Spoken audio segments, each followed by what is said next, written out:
ETF index mutual funds నేర్చుకుని stock మార్కెట్లో రాణించాలనుకుంటున్నారా? వెంటనే ఈ నెంబర్కి కాల్ చేయండి. హావియర్స్ India's largest digital media network Suman టీవీకి స్వాగతం. ప్రస్తుతం మనతో ఉన్నారండి లైఫ్ కోచ్ రామ్నెట్ గారు. ఈ మధ్య కాలంలో ఎక్కువగా చూస్తున్నాం భార్యలు భర్తల్ని చంపడం.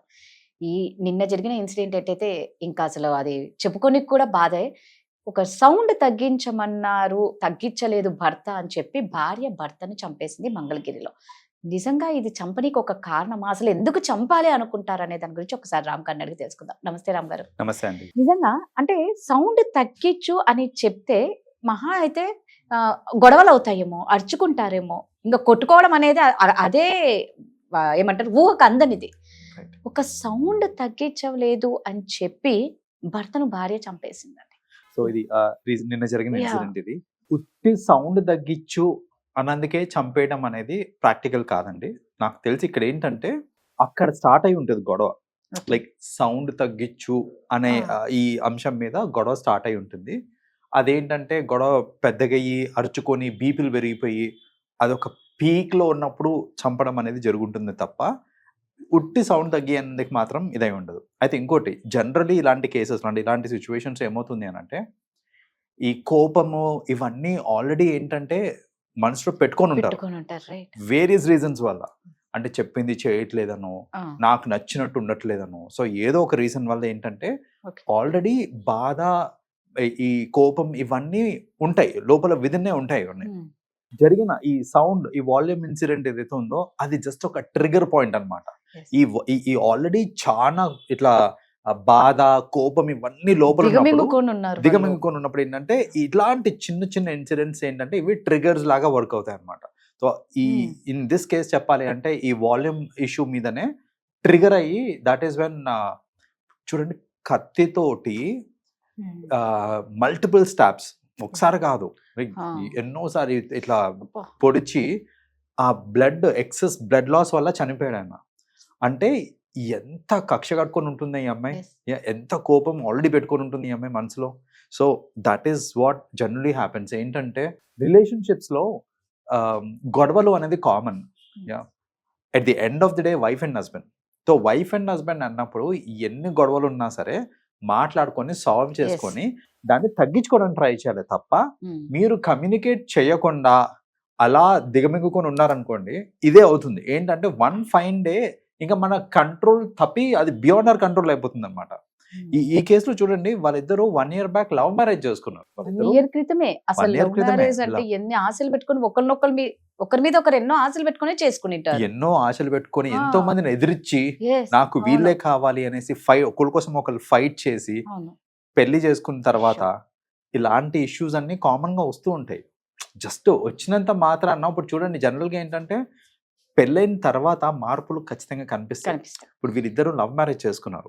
లవ్ మ్యారేజ్ అంటే మ్యారేజ్ కి ముందు ఒకళ్ళ బిహేవియర్ ఒకళ్ళతోటి ఎలా ఉంటారు ఏంటి ఇదంతా ఒకలాగా ఉంటుంది. పెళ్ళైనాక ఆబ్వియస్లీ చేంజ్ అనేది వస్తుంది. మేబీ ఆ చేంజ్ కూడా it could be one of the reasons అనమాట. అంటే వీడు పెళ్ళైనాక ఒకలాగా ఉన్నాడు, అయిపోయినాక ఒకలాగా ఉన్నాడు, నాకు వాల్యూ ఇవ్వట్లేదు, నాకు టైం ఇవ్వట్లేదు అని ఏదో ఒకటి అయి ఉండొచ్చు. సో ఇలాంటివన్నీ ఏంటంటే ఖచ్చితంగా ఇలాంటి చేంజెస్ ప్రతి రిలేషన్షిప్ లో అవుతూ ఉంటాయి. అయినప్పుడు మాట్లాడుకొని సార్ట్ అవుట్ చేసుకోవాలి తప్ప ఆ బాధను అలాగే మనసులో పెట్టుకున్నారనుకోండి, ఆ బాధ కాస్త కోపం కింద మారి ఏదో ఒక రోజు ఇలాంటి ఇన్సిడెంట్స్ అయ్యే ఛాన్సెస్ చాలా ఎక్కువ ఉంటాయి. కానీ నిజంగా మీరు అన్నారు చూడండి, ఎంతో వీళ్ళు పోరాడి ఎన్నో ఆశలు పెట్టుకొని చేసుకున్న 1 year మ్యారేజ్ ఒక్క సౌండ్ తో నిశ్శబ్దం అయిపోయింది కదా. అబ్సల్యూట్లీ. చూడండి, ఎంతో మందితో ఫైట్ చేసి పెళ్లి చేసుకున్న వాళ్ళు ఇప్పుడు ఒకరితో ఫైట్ చేసుకుని ప్రాణాలు తీసుకుంటున్నారు. పోనీ తర్వాత ఏమన్నా ఈమె తర్వాత సౌండ్ ఇంకా పూర్తిగా తగ్గించుకునేలా చేసుకుంది, నెక్స్ట్ వీళ్ళు జైలుకే వెళ్ళిపోతారు, వీళ్ళని పట్టుకుంటారు, వీళ్ళకంటూ లైఫ్ ఉండదని తెలిసి కూడా ఎందుకు చేస్తారు రామ్ గారు? ఆవేశం అండి. ఆ పర్టికులర్ టైంలో ఏంటంటే వాళ్ళకి ఆలోచన, విచక్షణ ఇవన్నీ ఏం పనిచేయదు ఇంకా ఆ టైంకి. ఏంటంటే నేను అదే చెప్తున్నాను, నేను నిజంగా ఎప్పటికప్పుడు నాకు ఎంత బాధ ఉందనుకోండి, నేను మాట్లాడుకొని సాల్వ్ చేసుకుంటే ఆ బాధ ఎక్కడికి తీరిపోతుంది. నేను బాధపడుతున్నాను, ఇంకా బాధ వస్తుంది, ఆ బాధ పెరుగుతా ఉంది, పెరిగి పెరిగి పెరిగి ఏంటంటే at one point of time అసలు మనకి ఈ ఆలోచనలు రావు. మీరు అన్నట్టు నేను చంపేస్తే నా ఫ్యూచర్ ఏంటి, అంటే ఎవరితోటి ఉండాలి నేను, అసలు నేను జైలుకి వెళ్తానా, పోలీసులు నన్ను పట్టుకుంటారా, ఇవన్నీ మా తల్లిదండ్రుల పరిస్థితి ఏంటి, ఇవేమీ ఆలోచించకుండా చేసుకునే యూనో ఇట్స్ ఆ క్షణికావేశంలో చేసే పనులు ఇవన్నీ, రైట్? సో అందుకనే ఆ లెవెల్ దాకా అసలు ఏ రిలేషన్షిప్ని తీసుకెళ్ళదండి. అసలు అంత కోపం పెట్టుకోవడము, అంత బాధ పెట్టుకోవడం అనేది అస్సలు కరెక్ట్ కాదు. ఇప్పుడు మామూలుగా చూస్తూ ఉన్నాము, మీరు అన్నారు కదా వాళ్ళకి ఆ టైంలో ఏం తెలీదు, లోపల ఎంత దిగమింగుకొని అనేసి. నిజంగా అంటే మామూలుగా అంటారు ప్రతిదానికి ఏదైనా గొడవ పడితే అరే చిటికి మాటికి గొడవ పడతారని అలా అంటారు, అంటే Yeah, మామూలుగా yeah, చెప్తున్నాను. yeah. దిగమింగుకుంటే ఇలాంటి దారుణాలు చూడాల్సి వస్తూ ఉంది. నిజంగా ఒకరినొకరిని వీళ్ళు అర్థం చేసుకోకపోవడం వల్లనే ఇలా అవుతుందా? నిజంగా ఒకప్పుడు ఎంతమంది ఎంత ఆదర్శ దంపతులుగా ఉన్నారండి. సో ఇక్కడ వీళ్ళ కేసులో ఒకటి మీరు అన్నట్టు చీటికి మాటికి గొడవ పడాల్సిన అవసరం లేదు. బాధ వచ్చిన ప్రతిసారి మాట్లాడుకోవడం ఇంపార్టెంట్ Right. మనకి. Yes. అయితే ఇప్పుడు మనం ఏదైతే చెప్పుకుంటున్నామో అది చెప్పుకునే స్కోప్ కూడా ఆర్ వాళ్ళకి చెప్పే వాళ్ళు కూడా లేకపోయి ఉండొచ్చు. ఎందుకనంటే వాళ్ళది ఇట్స్ ఫస్ట్లీ లవ్ మ్యారేజ్. అంటే ఇంట్లో వాళ్ళకి ఇష్టం లేకుండా పెళ్లి చేసుకున్నారు. జనరల్ గా ఏంటంటే ఇంట్లో వాళ్ళకి ఇష్టం లేకుండా పెళ్లి చేశారు అని అంటే అది యాక్సెప్ట్ చేయడానికి ఎంతో కొంత సమయం పడుతుంది, రైట్?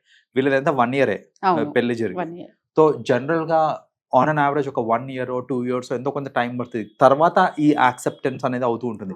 ఎందుకంటే వీళ్ళది ఇంటర్ రిలీజియన్ మ్యారేజ్ చెప్పాలంటే. It's same caste same religion అంటే అది వేరు ఉంటుండేది. బట్ ఇంటర్ రిలీజన్ కాబట్టి ఇంకా ఎక్కువ టైం పడుతుంది. సమ్ టైమ్స్ యాక్సెప్టెన్స్ అనేది రాదు.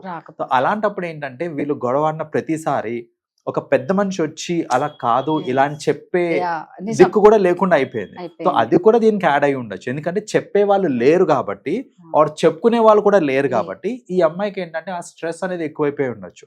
ఆ ప్రెషర్, బాధ ఇవన్నీ ఎక్కువైపోయి బర్స్ట్ అవుట్ అయింది. అందుకే అంటారు చూడండి, నిజంగా మనం ఇష్టపడి పెళ్లి చేసుకున్న మంచి భార్యాభర్తలైనా ఎవరో మూడో వ్యక్తి వచ్చి మన ప్రాబ్లం సాల్వ్ చేయాల్సిన అవసరం లేదు. రియల్ గా చెప్పాలి అంటే అది మనమే ఇద్దరు, ఐ మీన్ భార్య కానీ భర్త కానీ వాళ్ళు షేర్ చేసుకుంటే ఇంత రాదు.